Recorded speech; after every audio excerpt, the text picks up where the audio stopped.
Thank you for having me in your presence today. My name is Bob Jaco and I am Editor-in-Chief of Co-Creation Magazine and also co-founder of Conscious Co-Creation Global. Today I want to share with you the bigger picture, the vision plan that was given to me by Soul in 2016. And the vision plan is based on the premise that we as a planetary collective, as humanity itself, have been given the power to co-create anything and everything. That includes the ability to co-destruct.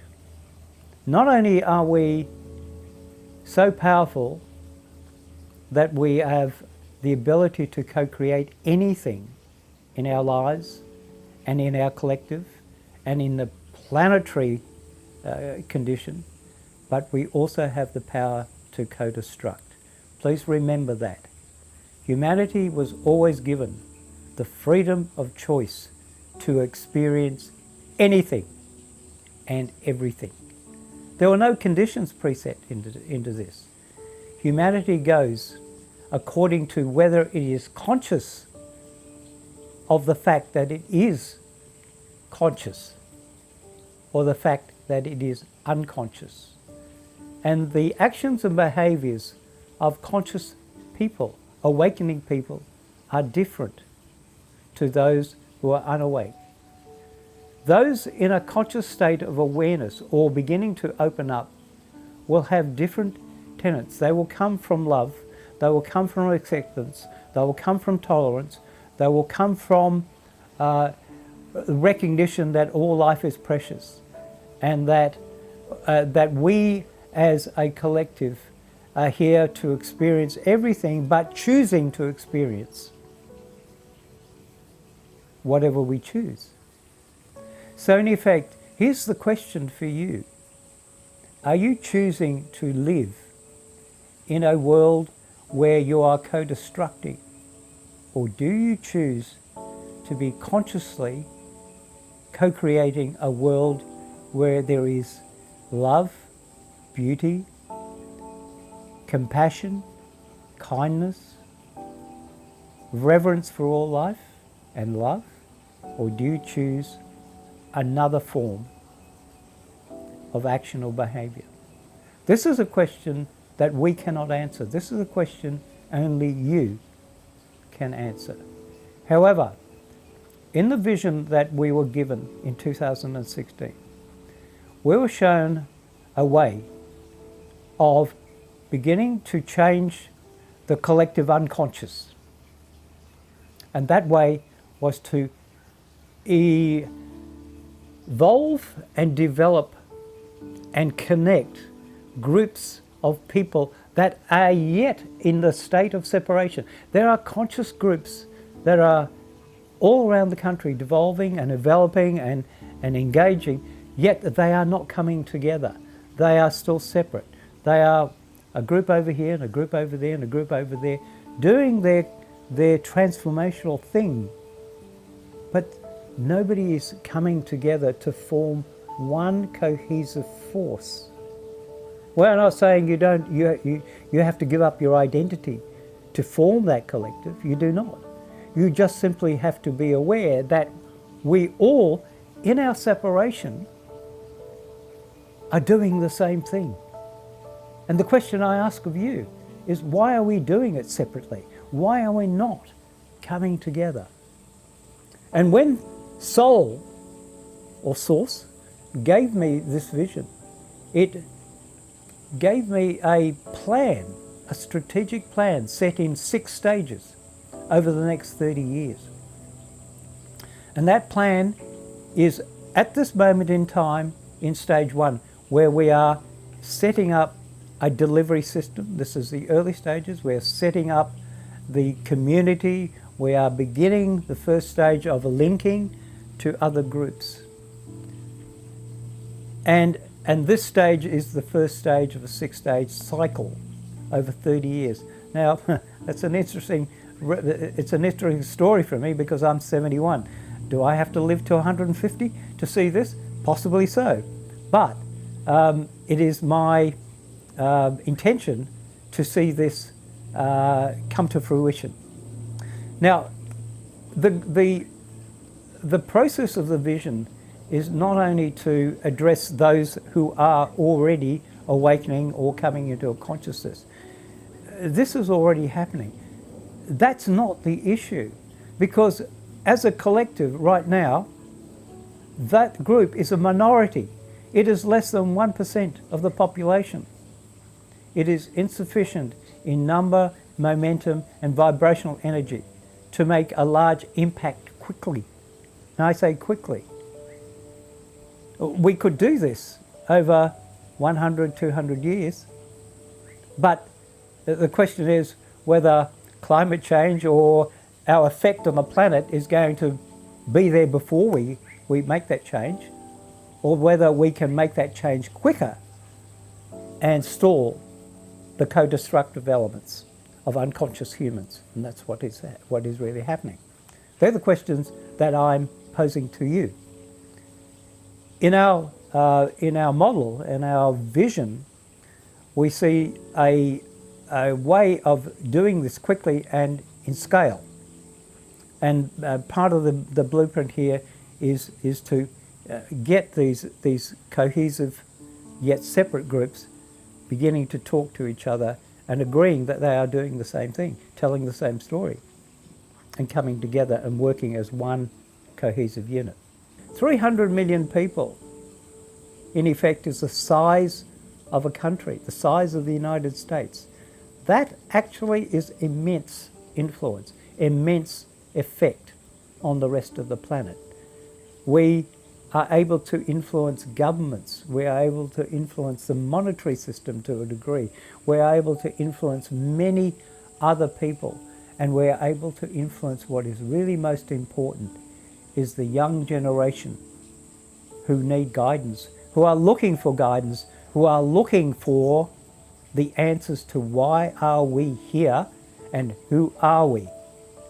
And we, as a generation, people my age and people, younger, who are able to demonstrate, now I would use the word demonstrate, that they are able to live in a new paradigm, a new form of consciousness.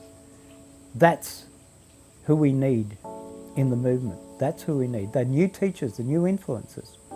So everything we're doing up to this point is to create that next generational gap, that ability to bring those younger people who will become the leaders, the thought leaders of the future. Humanity is exactly where it needs to be in order for it to evolve. And the poverty and the struggle that you see on this planet is there for a reason. And we, and you and I, and all of the others have co-created that. It is a benchmark, a starting point, a springboard to understanding that there is a better game plan, a better thing that we can evolve into. And so consequently, poverty, illiteracy, lack of education are the templates, are they the basis of struggle. If you are in that state, you do not have the space or the time to think about being evolved. All you think about is where your next meal is coming from. And if you do not know that there is anything better, because you are not educated, that you have greater chances of co-creating something greater than where you are, then you cannot meet the future needs of yourself or your family. And so we need to address that. So Conscious Co-Creation Global will take 50% of the surplus income, which will be placed into foundations.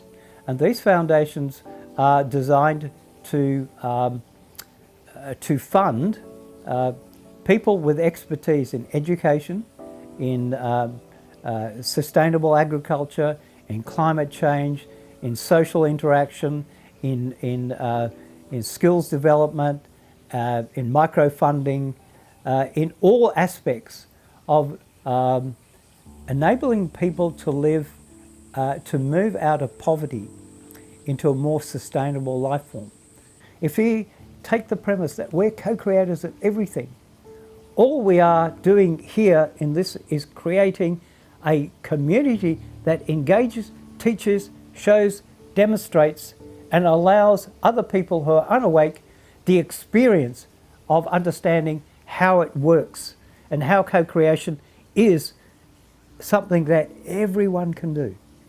And when you're consciously aware of it and you can begin to experience it, you become the conscious co-creator. And therefore, poverty and other facets of life that we do co-create, because everybody co-creates in different ways and different cultures co-create in different ways. The challenge here is not only have we got to provide money, because money creates the necessary infrastructure and the ability to put boots on the ground, but also the other question is, how do we move across culture? If we're an English-speaking Western civilization and where most of that idea of consciousness comes from, and it's not endemic in South America or in Africa, how do we create a bridge to the cultural divide? And that is in itself a challenge. So we need to understand the context of delivering the message in different languages and in different cultures and in different ways. Because it's not just about North America or the US. It's not just about Australia. It's not just about England or Europe. It's about the world. And the world is a different place for different people experiencing different things. And we tend to forget that because we just get involved in our own little paradise or our own little paradigm or our own little universe. Whereas the universe, as the human universe, is very diverse, very different. And although we are connected, we are not experiencing at the what I call the local mind level what somebody experiences in Syria or Iraq or Iran or in China. Our experiences, our local experiences are quite different because we're co-creating at a local end. But we need to live and we need to work and we need to understand that we're also part of a global picture that affects everybody. And we're not disconnected from our ecology, from our climate, from the air we breathe. We are all part of one cohesive consciousness force. And one affects the other. And so part of our job, if you like, it's simply a choice. It's not a responsibility because everybody co-creates their own particular universe.